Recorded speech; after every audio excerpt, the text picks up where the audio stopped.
Πριν κλειδώσουμε το σπίτι για το χειμώνα, να βάλουμε τα σύνεργα του κήπου στην αποθήκη.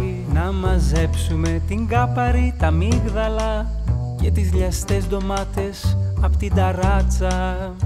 Το φως θα αποχαιρετά τα δωμάτια πριν κλείσουμε μια και καλή τα πατζούρια. Οι καθρέφτες και τα κάδρα θα κοιτάνε αλλού, χωρίς να εγκρίνουν τις κινήσεις μας.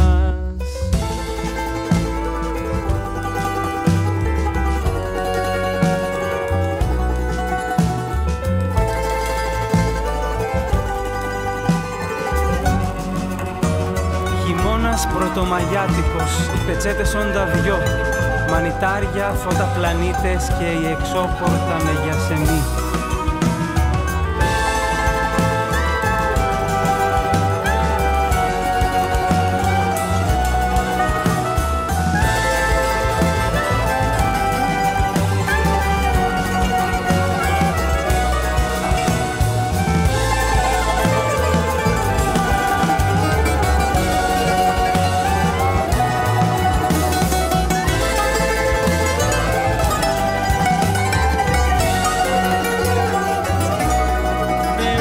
Σύντομα.